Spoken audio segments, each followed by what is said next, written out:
I'm halfway through my first coffee when the notification pings. The echelon, the group chat I should have left months ago. I glance at the phone out of habit, expecting another round of filtered brunch shots or someone bragging about a new penthouse lease. Instead, Elliot's name is lit up in white against the black screen, and below it, a photo. It's the kind of picture publicists dream about, golden hour sunlight flooding a marble balcony, a skyline dripping in champagne light. Elliot stands in a charcoal suit, hand resting on the bare back of Serena Vale, the billionaire's daughter every gossip column has been frothing over since she came back from Milan. Her dress is silk the color of liquid moonlight. The caption reads, "She said yes. Bottle with popping cork ring." My eyes lock on the diamond. Not because it's massive, though it is, but because I know it. Elliot's grandmother's ring. The one I wore in our wedding photos. The phone's light burns in my palm. I read the caption again, slower, like maybe there's a second meaning. There isn't. The timestamp says 8:02 a.m. The ink on our divorce papers isn't even dry, the press release went out 3 weeks ago. We had agreed, no public entanglements for a year. It wasn't about love, it was about control. About keeping the narrative clean. About respect. The chat explodes. Whoa, Kane doesn't waste time smirking face, Jamie. Serena looks stunning. That balcony though, Layla. Guess we all know why the marriage ended. Eyes, Mark. I can feel the weight of every pair of eyes, even the ones not in the room. The people sipping macchiatos at the surrounding tables might as well be staring straight through the glass walls of the cafe and into my ribcage. I flick my gaze up and catch my reflection in the window, hair loose, hoodie zipped halfway, looking like I wandered out of the wrong neighborhood. Behind the reflection, the towers stab into a pale morning sky. All glass. Beautiful, fragile, breakable. The phone vibrates again. A screenshot from the society page of the Ledger. Same photo. Same ring. Headline. From boardroom to balcony, Kane airs surprise engagement to Vale heiress. It's so public, so immediate, I almost laugh. Almost. My mind flips back to a rooftop when we were 17. Elliot had been drunk on his first stolen bottle of champagne. I'd been drunk on the idea that we'd always be on the same team. Us against them, he'd said, holding out his hand like it was a contract. No matter what. Now, the only contract between us has been shredded, notarized, and filed away in a drawer. The group chat keeps rolling, voices piling on top of each other. Congrats, you two. Power couple energy. Finally, something exciting. Ouch. I can't tell if the ouch is for me or just theatrics. The phone screen goes black in my hand. My reflection stares back at me in the glass, smaller, shadowed by the towers beyond. This isn't just a betrayal. It's a rewriting of the story while I'm still in it. And Elliot knows exactly what he's doing. I don't remember walking back to my apartment. 1 minute, I was in that glass box of a cafe, and the next, I was letting my keys clatter onto the kitchen counter like they weighed a ton. My coat slides off the chair, pooling on the floor. The apartment is quiet, the kind of quiet that feels like it's watching you. I make it to the bookshelf without thinking, fingers tracing the spines of books I haven't read in months until they land on the photo album wedged between Architectural Digest back issues. The cover sticks when I try to open it, humidity from a summer that was supposed to be ours. The first page is a rooftop. We were 17, the city was too big, and we thought that meant we were untouchable. Elliot had borrowed a bottle of his father's champagne. I'd swiped 2 plastic cups from the hotel's breakfast bar. The skyline looked like it had been built for us alone, every light winking in on the joke. Us against them, he'd said, raising his cup. His tie was crooked, my hair smelled like cheap hairspray. Always. It was stupid, it was reckless, and I believed it like scripture. Years later, when he came to me with the marriage idea, it didn't feel like betrayal. It felt like the rooftop all over again. He'd laid it out like a perfect chess move. His family would stop pushing him toward an arranged marriage with the daughter of some oil magnate. I'd get breathing room to launch my design company without investors treating me like a charity case. We help each other win, he'd said, leaning back in his office chair like the boardroom belonged to him already. Just like always. I remember thinking about my mother's sewing machine, the way she'd let me pick the fabrics from thrift store bins. I remember thinking that this deal, could be the thread that stitched her memory into something lasting. Sustainable fabrics, clean lines, a brand with a conscience in a city that barely knew what that meant. The wedding was a circus. 600 guests, 3 cakes, 1 band flew in from Paris. Under the chandelier, we whispered old jokes between staged kisses. The photographers caught the smiles but not the relief in my eyes when the night was over. For a while, it worked. The press called us refreshing, two young heirs who actually seemed to like each other.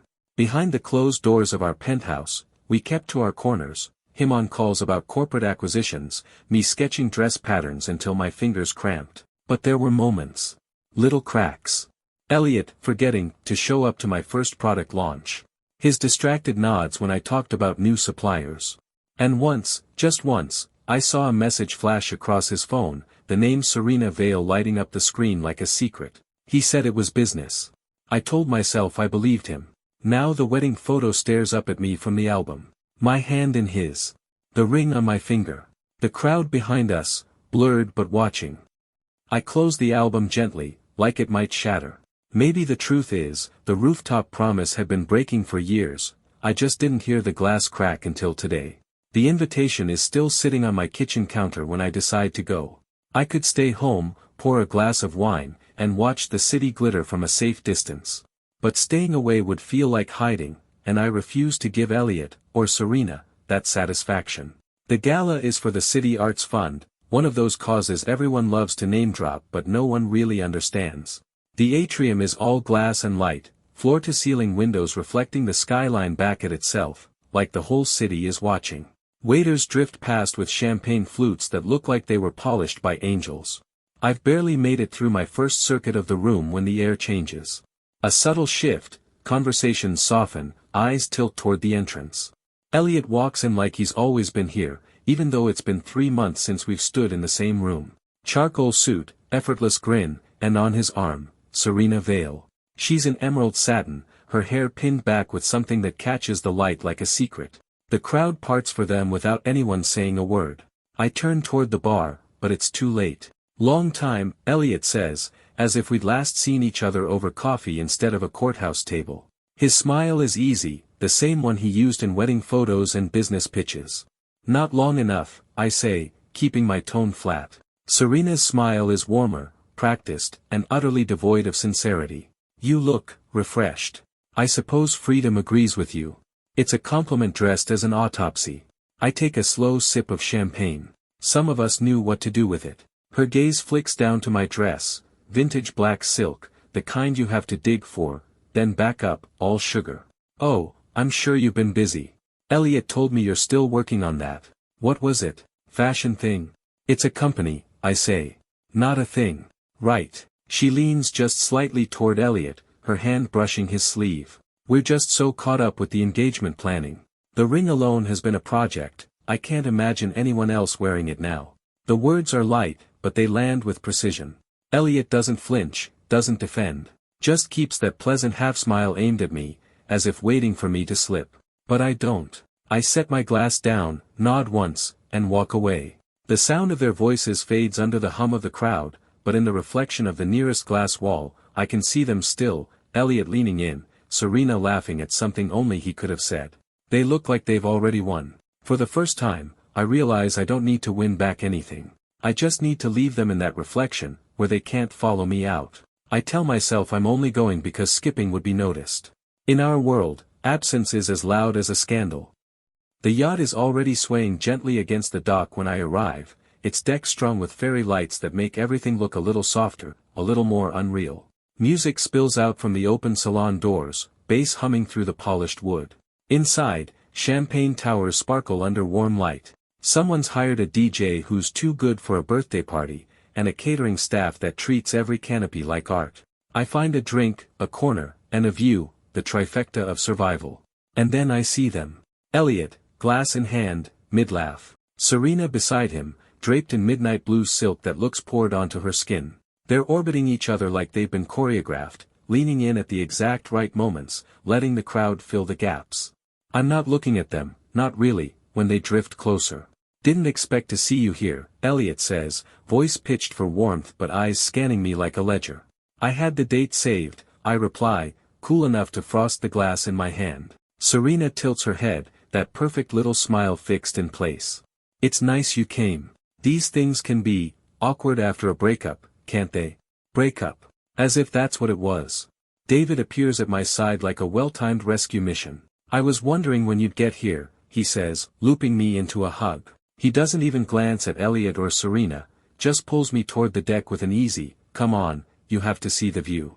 We linger outside for a while, the city glittering in the distance, the water lapping against the hull. For a moment, I almost forgot the tension waiting inside. Almost. When I return for another drink, I catch Serena in mid-story. She's telling a small circle about the importance of knowing who you can rely on, her hand resting lightly on Elliot's arm. The punchline, if you can call it that, lands with her glance sliding over to me. Elliot laughs.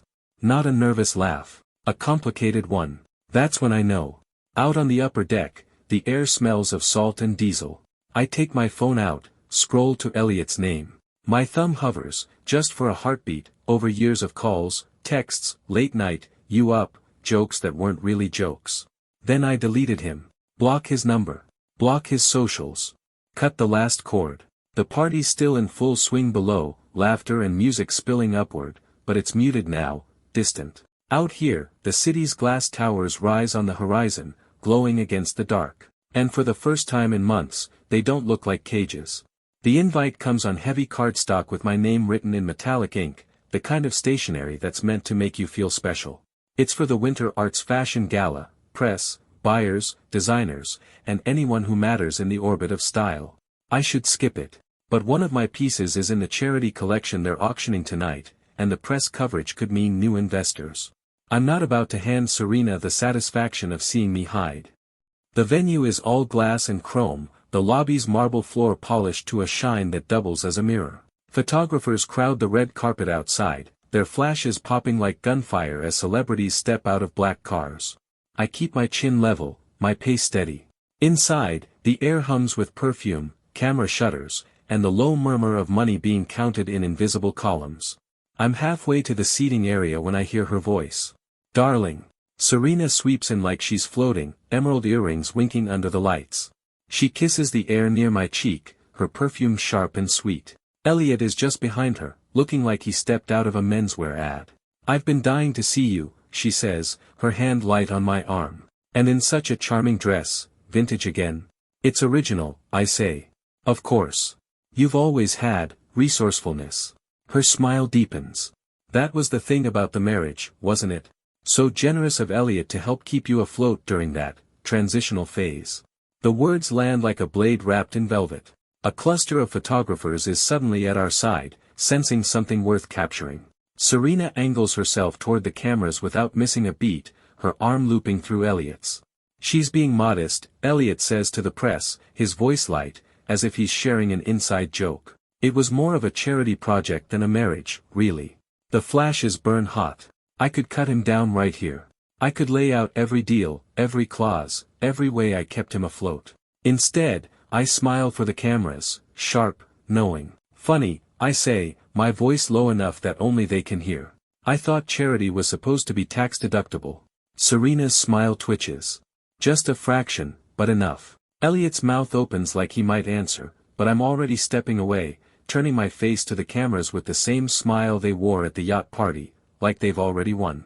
I walk down the glass-lined corridor toward my seat. My heels click against the marble, each step a beat in a song I'm finally starting to hear clearly. They can keep their reflections. I'm not living in them anymore. It's just after midnight, and I'm half asleep on the couch, a blanket tangled around my legs, laptop still open with half a design sketch on the screen. The phone buzzes against the coffee table. Elliot Kane. I stare at the name, the seconds ticking by in pale blue light. I could let it go to voicemail. I should let it go to voicemail. But the part of me that still remembers the rooftop, still remembers laughing at the absurdity of a 6-tier wedding cake, picks up. Hello. Hey, he says, like this is a casual Tuesday check-in. You're up late. I don't answer that. What do you want, Elliot? There's a pause, then that familiar, easy chuckle. Straight to business. I like that. Listen, I've been thinking. We worked well together, you and me. We could do it again, not the marriage, obviously. But something strategic. There's an opening for a joint venture. Serena wouldn't mind. Wouldn't mind. My voice sharpens without my permission. Elliot, do you hear yourself? It's just business, he says, tone still infuriatingly smooth. Like the marriage was.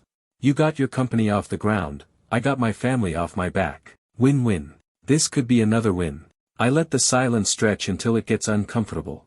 You think what you did was just a business decision? Well, yeah, he says, as if that's self-evident. The engagement, it's optics. You should see it the way I do, as moving forward. You and I, we've always understood the game better than anyone. I almost laugh, but it's not amusement, it's disbelief. No, Elliot. You've always understood the game. I'm done playing it. Something shifts on the line. His voice drops an inch lower, loses the gloss. You think she's as loyal as you were? She's not. That almost gets me. Almost. Not my problem, I say, and mean it. He exhales, a sound that's half frustration, half something else. You'll regret. I hang up before he can finish. For a long moment, I just sat there, the silence almost ringing in my ears. Then I pulled up his contact. I had unblocked it weeks ago for a project I thought I might need him on.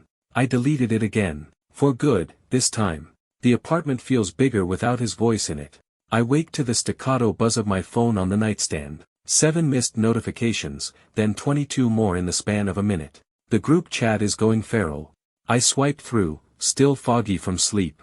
My eyes catch on the first image that loads, and the air in my chest stills. It's Serena. No, Serena and Elliot. The photo is pure magazine spread, crystal chandeliers raining light over a ballroom draped in white roses, her hand resting on his chest in that practiced, delicate way. The caption is short, but devastating. Some stories aren't meant to be secret. Ring sparkles. The diamond is so large it catches reflections from across the room. But it's the location tag that cuts deeper than the stone, the Starlight Hotel. That was ours. Back when we were still building Kane and Wren from my studio apartment, Elliot had brought me there on my birthday, said one day we'd book the rooftop suite to celebrate hitting our first million. I remember the wind in my hair that night, the city spilling below us like it was ours to command. Now it's in her caption. Her stage. The group chat detonates. Derek, holy hell, that ring. Tasha, did anyone know this was happening? Lena at Megan, wasn't this your spot? Eyes. Jules, tea is piping hot this morning. Teacup without handle. Fire. I don't type. My fingers hover over the keyboard, then curl into a fist. I scroll through the carousel. Second image, Elliot slipping the ring on her finger, but his cufflinks, they're the ones I gave him after our first funding round. Third, Serena mid-laugh, the laugh aimed at someone just off camera. Probably me, if she could swing it. The video is the worst. Grainy gold light, champagne flutes clinking, Elliot toasting to, finding the right partner, in every way that matters. I watched it twice. Not because I need to, because I want to burn the edges of the wound so it stops bleeding. Some part of me flickers back to the rooftop, his hand steady on my back as I leaned against the railing. We're in this together, he'd said. No one else gets it the way we do. Now his hand is on hers, and the caption is her rewriting my history in real time. I don't leave the group chat quietly. I type a single word first. Congrats. Then I hit leave chat. The silence that follows is immediate and almost physical. I open contacts, scroll through the KS, and delete half the list. Derek, Tasha, Lena, Jules. All gone. The post is still on my screen. One last look, chandeliers, roses, her smile like a weapon. Then I hold my thumb on the Instagram icon until it shakes and press delete app. The phone goes black. And in the quiet, I feel lighter. Not healed. Not fine. But lighter, as if Serena's performance was the final thing keeping me tethered to a life that no longer exists. The suitcase handle feels heavier than it should, like the weight inside has tripled overnight. Rain slicks the pavement, beads sliding off the vinyl as I roll it toward the curb where David's car idles. He leans across the passenger seat to pop the door open. You sure you don't want me to throw the rest of your stuff in storage? He asks. I'm sure, I say, sliding in. If it doesn't fit in this case, I don't need it. We don't talk much on the way to Union Terminal. The city blurs past in wet streaks, glass towers and glowing billboards reflecting the gray sky. The air smells like wet asphalt and last night's spilled whiskey. Inside the terminal, the noise hits me all at once, rolling suitcases, loudspeaker announcements, the low murmur of travelers. I check the departures board. My train leaves in 22 minutes. Enough time to vanish without second guessing. We're halfway to the platform when I hear my name. Sharp, clear, cutting through the crowd. Megan. I turn, and there he is. Elliot. No tuxedo tonight, no champagne glass in hand. Just a charcoal coat, hair damp from the rain, and that same practiced half-smile that used to mean I've got this under control. David freezes beside me. Do you want me to? No, I say, my voice steady. I've got it. Elliot steps closer, ignoring the people weaving around us. You weren't even going to tell me? I didn't realize I owed you an itinerary, I say. His eyes flicker, not guilt, not yet, but irritation that I'm not playing along. Megan, the engagement is your choice, I cut in. And this is mine. He exhales like I'm being unreasonable. You're blowing this out of proportion. Serena, she doesn't change what we had. I laugh. Loud enough that two women dragging matching pink suitcases glance over. What did we had? Elliot, she's wearing my ring location like it's an accessory. You toasted your right partner in the exact spot you promised we'd celebrate our first million. That wasn't an accident. He steps closer, lowering his voice. It's complicated. No, I say. It's very, very simple. You chose her. You chose that world. And I'm choosing not to orbit it anymore. His jaw tightens. You're just running away. Maybe, I say, shifting the suitcase handle into my grip, but at least I'm not standing still and pretending it's movement. The loudspeaker announces my train. Gate C. 5 minutes. I turn and start walking.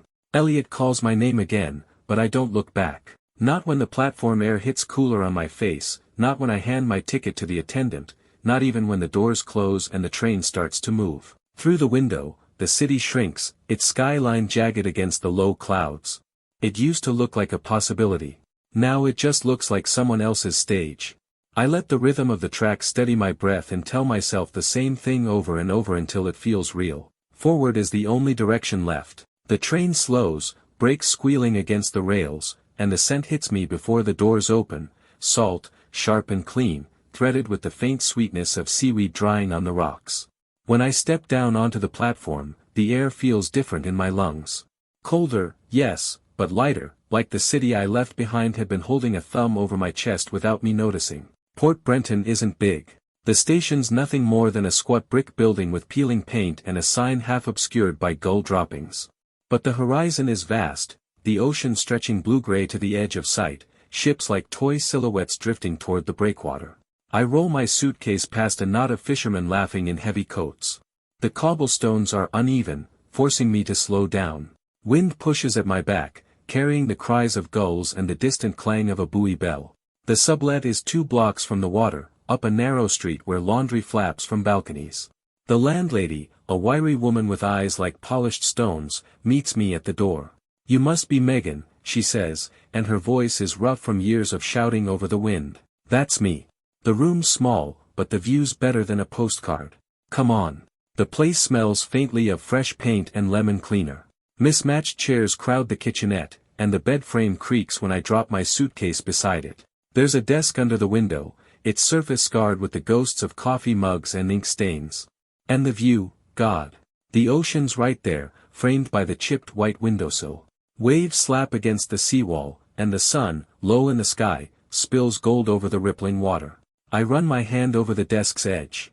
This is where I'll work, where I'll rebuild. I pull my camera from the suitcase. The one thing I didn't pawn, the one constant. I set it down in the center of the desk like a claim. For a second, habit wins. I pull out my phone and open social media. Elliot's face pops up almost immediately, him and Serena at some rooftop cocktail thing, the skyline behind them glittering like glass shards. I expect the rush of heat, the twisting in my chest. Instead, I feel nothing. Or maybe just the faintest pang, like pressing on a bruise that's almost healed.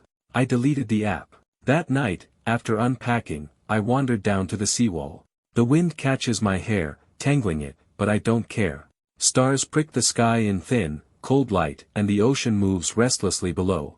For the first time in months, I'm not thinking about what I left. I'm thinking about what's ahead. The cafe smells like cinnamon and brine, an odd combination, but here, it works. The door's been propped open to let the morning breeze in, and gulls will overhead, their shadows sliding across the sun-bleached floorboards. I'm halfway through my second cup of coffee, camera resting on the table, when I hear it. Megan? The sound of my name freezes my hand halfway to my mug. It's the voice I used to recognize in a crowd without looking, the voice that could undo me with a single word. I turn. Elliot is standing just inside the doorway, framed by sunlight, but he looks out of place here. His coat is too crisp, his shoes too polished for a town where salt air eats leather in a month. His eyes sweep the cafe like he's bracing for a different reception. "You're here," he says, like the discovery is part accusation, part relief. I force a neutral smile. "Looks like it." He crosses the room, ignoring the curious glances from the locals. "I was in the area. Thought I'd see if we could talk." I lean back in my chair, studying him. The last time we saw each other, he'd been glowing, that smug, champagne-like glow that Serena seemed to cultivate. Now, there's a faint tightness around his mouth, a shadow under his eyes. "Funny," I say. "You never struck me as the drop by unannounced type." His gaze flickers to the camera on my table. "Still chasing that dream?" I don't answer that.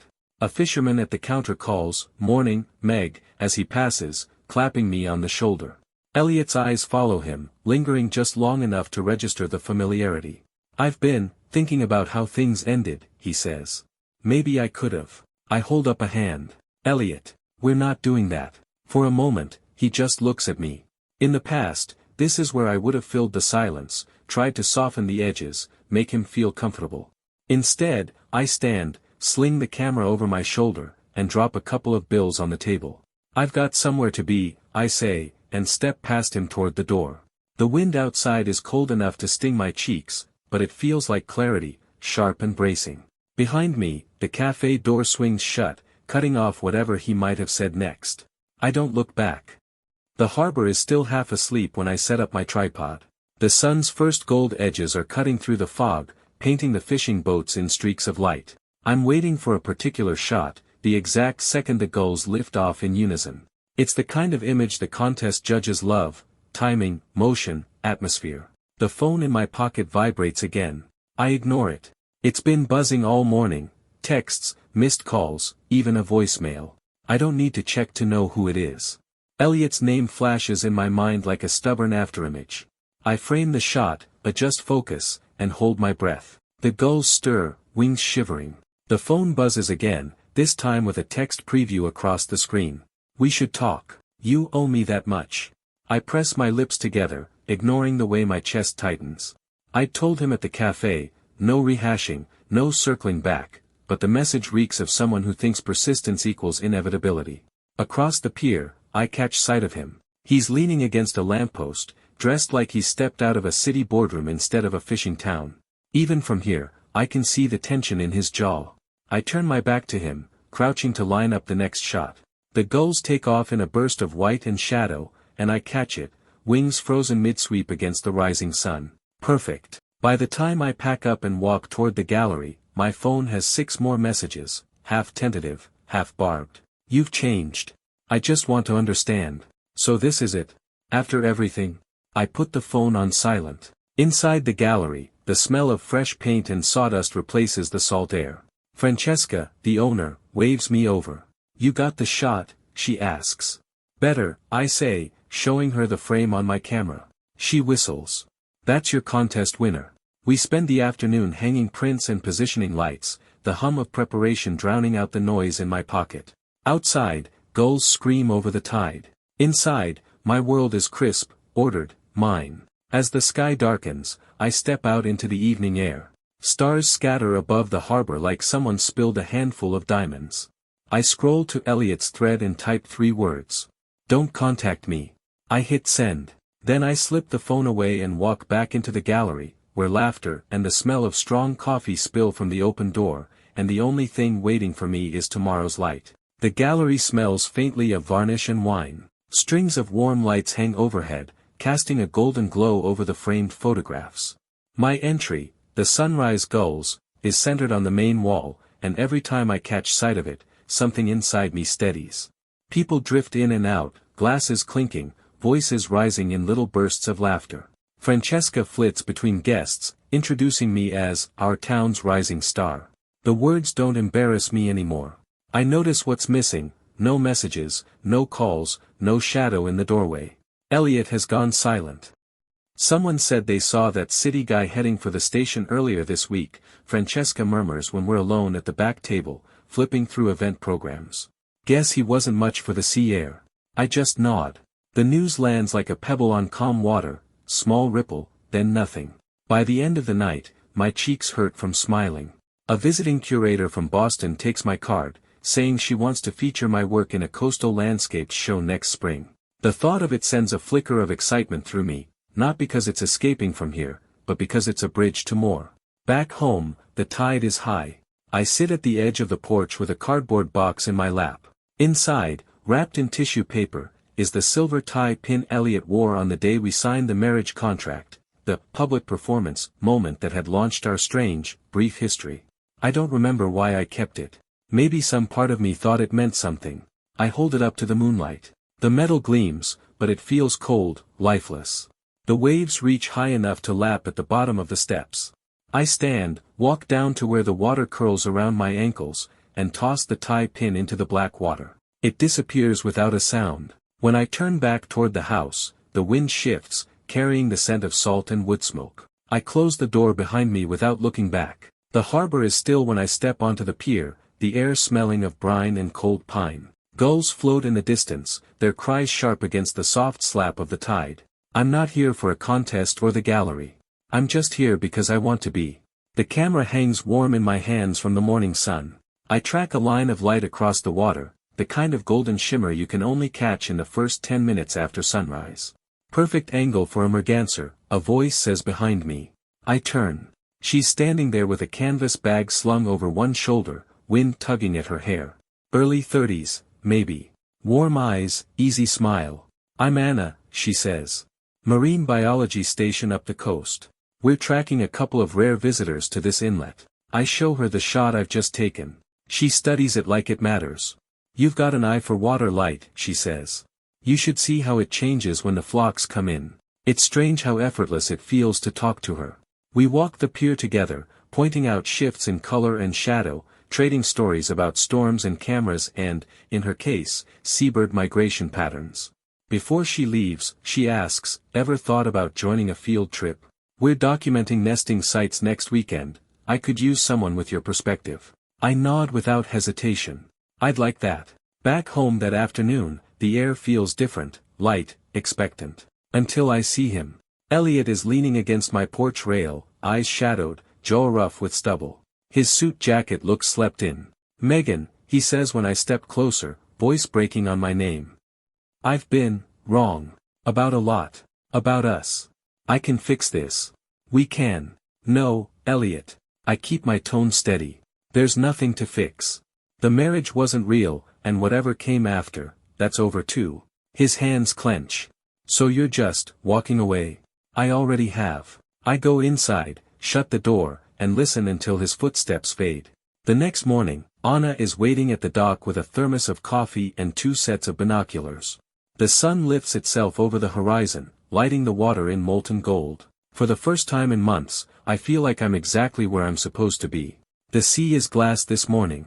Not the hard, brittle kind that threatens to break, but smooth, patient, catching the light in slow ripples. I'm up before the gulls, camera bag slung across my shoulder, boots thudding softly against the pier boards. The conservation boat rocks gently at the dock. Anna's already there, laughing with 2 crew members as they load gear. She sees me and waves, the kind of wave that says we've got work to do. It's a good feeling. While they finish loading, I sit on a coil of rope, watching the horizon bleed from blue-gray into gold. And for the first time in, I don't even know how long, my mind drifts to the day I said yes to Elliot. Not the wedding day, the real beginning, when he pitched it to me like a business deal, the fake marriage plan that would solve both our problems. Back then, I thought I was making a choice from strength. Now I know it was fear, fear of standing alone, fear of being invisible, fear of not having a safety net. My phone buzzes. An old thread, Elliot. The preview just says, we should talk. I open the thread. Years of words. Some cold, some warm, some just filler. I don't read them. My thumb hovers, then taps delete conversation. No ceremony. No anger. Just, gone. Anna calls, we're ready, and I stand, slipping my phone into my pocket without a second thought. Out on the water, the wind bites and the light is perfect, clean, crisp, alive. The crew points to a cluster of rocks ahead where terns will and dive, their wings cutting bright arcs against the sky. I lift my camera and lose myself in the rhythm, focus, breath, click, adjust, click again. At one point Anna leans over, her voice carrying over the engine hum. "You're good at catching the ones about to take off. Like you know they're ready." I smile through the viewfinder. Maybe I do. By midday, the clouds break wide open, spilling sunlight across the bay. The boat pushes toward open water, and the horizon stretches out, limitless, untouched. I lower the camera and just watch. The sun, the sea, the wind in my hair. No contracts. No performances. Just me, moving forward. I don't know exactly where I'm going next, whether it's more conservation work, the gallery, or something else entirely. But the uncertainty feels good. The horizon isn't a line anymore. It's a promise. And I'm ready to meet it.